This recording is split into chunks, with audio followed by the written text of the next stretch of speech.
तुम्हारे पिताजी ने तुम्हें जन्म देकर अच्छा किया कि बुरा किया? बहुत बड़ा। चलो तो अब पारस से तो पूछो ही नहीं है? किसी से नहीं है।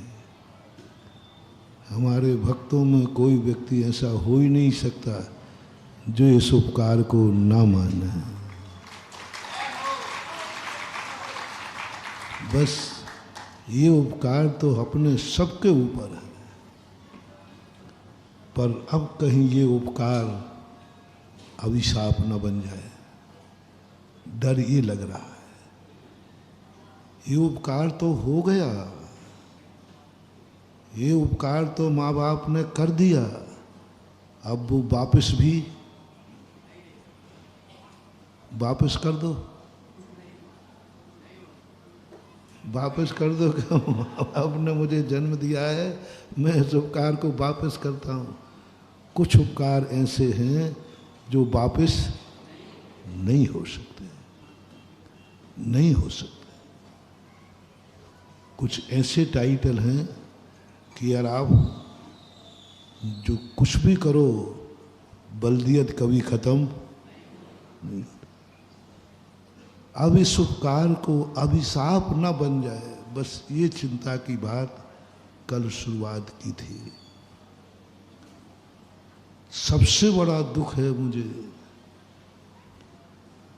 कि हमारे ना जाने कितने लोगों को ये उपकार से उपकार नहीं अभिशाप हो रहा है, ह्रास हो रहा है।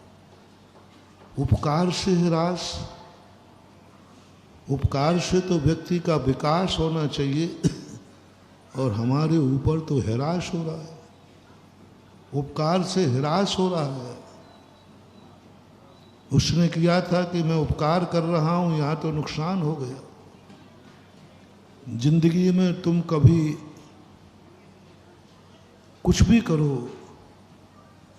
पर ऐसी गलती, ऐसा पाप का उदय ना आ जाए कि सामने वाला उपकार करे और मेरे लिए वो अपकार हो जाए। डॉक्टर देवे सब दवाई स्वास्थ्य के लिए और तुम दवाई से और बीमार हो जाओ। भोजन खिलावे माँ अच्छे के लिए, तुम्हें दस्त लग जाए। गुरु आशीर्वाद देवे अच्छे के लिए और तुम्हारा बुरा हो जाए।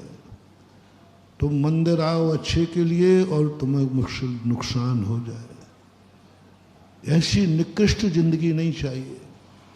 प्रार्थना करो, हे भगवान हमें और कोई शक्ति मिले या ना मिले, और कोई मेरा पुण्य होवे या नहीं होवे, लेकिन कभी भी कोई मेरे ऊपर उपकार करे वो हमारी जिंदगी में अभिशाप न बन जाए।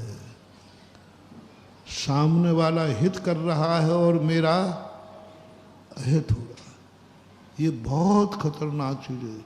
ये है संसार का सबसे बड़ा निकृष्ट जीव।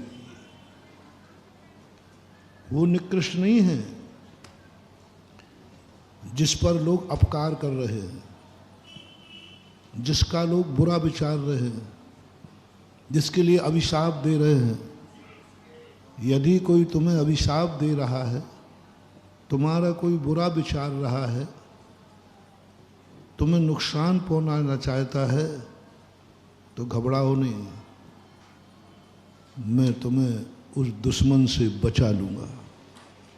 मेरे पास दुश्मनों के अभिशाप बचने के बहुत सारे उपाय हैं, चिंता ही नहीं करना।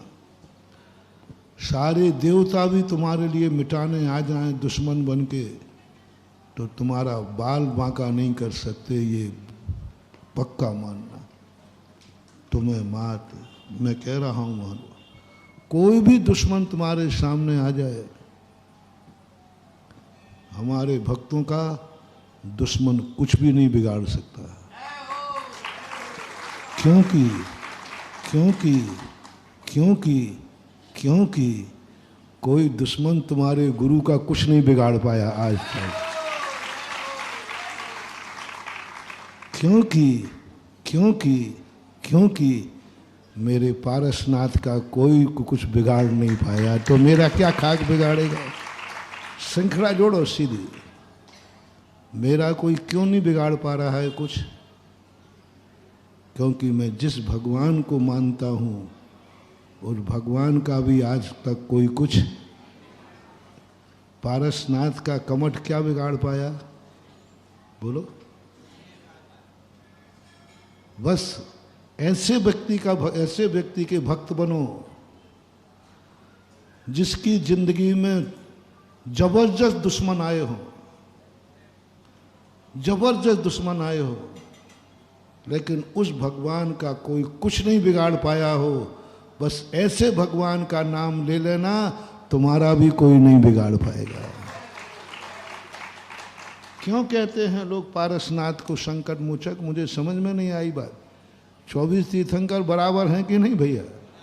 5 कल्याणक सबके बराबर, कोई अंतर नहीं। मैंने पूरा पुराण में तुलना की, सब तीर्थंकर बराबर होते। फिर मैंने कहा ये पारसनाथ की हवा कैसे चली है कि ये संकट मोचक। पूरा सर्वे करने के बाद बस एक ही मिला कि 23 तीर्थंकरों के जीवन में कोई बड़ा दुश्मन नहीं था, और पारसनाथ के जीवन में, और इतना जबरदस्त दुश्मन, इतना जबरदस्त दुश्मन 10 भाव का, 1 भाव का नहीं। और ऐसी अवस्था में जहाँ वो मुनि अवस्था में थे और वो देव था, और बिजोलिया के अंदर कितने उपसर किए, वे शिलाएं देखकर आत्मा कांप जाती है कि एक ही शिला अपने ऊपर पड़ जाए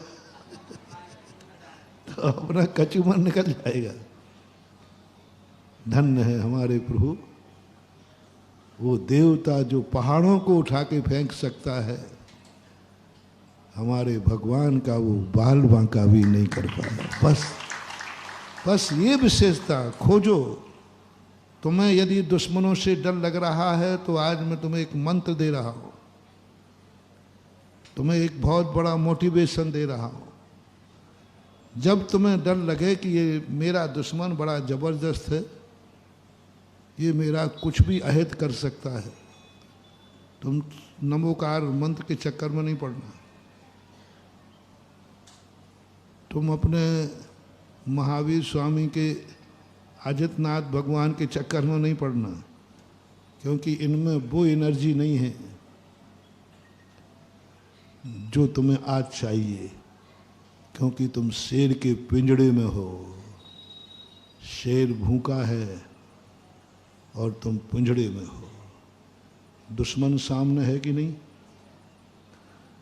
तुम ऐसे संकट में हो जहां बचने का अब कोई उपाय नहीं है, कोई उपाय नहीं है। बस आप तुरंत सोचो ऐसी कौन सी शक्ति है जिसके दुश्मन से बचने का कोई उपाय नहीं, फिर भी बच के निकल गया हो। बचने का कोई उपाय नहीं, फिर भी बच के, वो कौन से भगवान है? देवता से कौन बचेगा भाई? उतनी बड़ी चट्टान के से कौन बचेगा? आग लगा दी है सारे दुनिया में, कौन बचेगा? पानी बरसा दिया इतना कि पानी अपने शरीर से ऊपर, कौन बचेगा? 23 तीर्थंकरों में ऐसा कोई भी तीर्थंकर का है 1-2 का, लेकिन इतना खास नहीं।